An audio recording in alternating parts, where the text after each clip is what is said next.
As a professional cyclist, I spend upwards of 100 days on the road each year, so I know as well as anybody how hard it is to keep a gym routine, and also when you're traveling, how hard it is to find an exercise center that has everything that you need. So one of the things to focus on is always to be adaptive of your environment, to use your environment, and also to do your research for when you are visiting somewhere before you get there. In London, I use the Pure Sports Medicine gym at Canary Wharf, which is one of my personal favorites to go to. Moving on to a couple of exercises after my warm-up, I like to do a thing called box jumps, which is a simple plyometrics box jump. You tailor the height to your own ability, but what it's really focusing on is muscle elasticity and trying to keep that sort of snap in the body. And that's something as a cyclist that after 6 hours, sometimes on the bike, we lose that agility that we need to finish a race. And I think it's a good way not only to train the body, but it's a good way to also train the mind to be fresh in working in conjunction with something as scary as actually jumping up onto a box. So the first workout that I do in my free weight section of my workout is squats. That's nothing new, but the way in which I do it is a little bit different. So for me, squats, there's really no point in going full range in the squat. That I'm not going to a full 90 degrees in the leg angle in the squat. I'm going to just before that. And what that actually symbolizes for me is the 75-degree angle that we have at the bottom of our pedal stroke.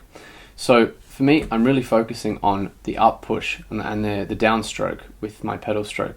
I'm actually not looking for necessarily strength endurance like some people are. I'm looking for power endurance. And that's why you'll see me actually trying to do so many squats in such a short amount of time. And whilst, yes, we do lose a little bit of form, that's one of the sacrifices we give, is that what we're trying to do, as cycling is such a high cadence sport, when we're moving our leg at such a high rate, is we're trying to also simulate that in the gym work that we're doing. The next exercise that I'm doing in the gym is the deadlift. And it's exactly the same as the squat. We're trying to do 30 of those in 45 seconds with approximately a minute 15 to a minute 30 rest in between those, and doing 4 sets of that. And as you can see, with the deadlift, the proper technique is to sort of start slow as more of a lift, and then you're actually bringing your hips forward and through. And that's the part that we're really focusing on being nice and fast. And the specific nature of that is that at the top of our sprinting motion, we're actually really trying to have that muscle grouping through the glute, as it's the biggest muscle in our body. When we're actually seated, in a seated position, it's actually quite hard to have that muscle grouping. So the deadlift is a very specific and I think almost tailor-made exercise for a professional cyclist who's really trying to put the power down.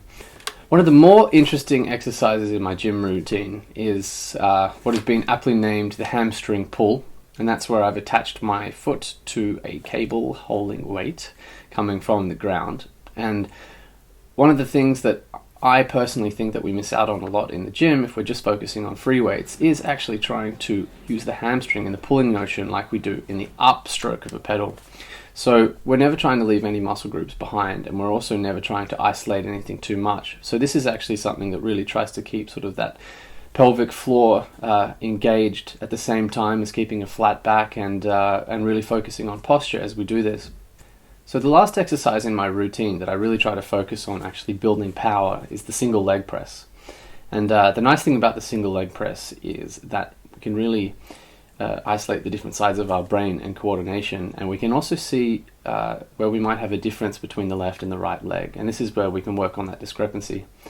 However, again, just like the squat, we're not going to a full 90-degree angle. In fact, we're even going shorter than the squat. It's more of a very short angle, and we're really trying to keep the power pushing through our foot. And as we catch the weight, we're also trying to push the VMO to keep a really nice straight line through the leg. So I think that the single leg press is very important. It's not something that people should forget about, because the extra coordination and muscle grouping that we get is one of the best gifts that we can give our form on the bike.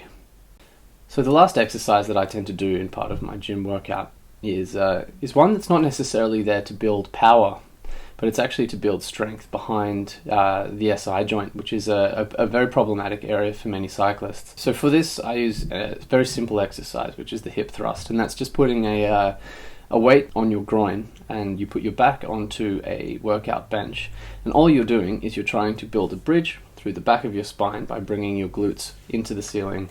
And what that's really working on is the lumbar erectus spinae, and I find that when this is is feeling more coordinated and stronger, I tend to have much less of the issue of my SI joints having pain, which leads to an overall better posture on the bike. And really, that's what we're working towards.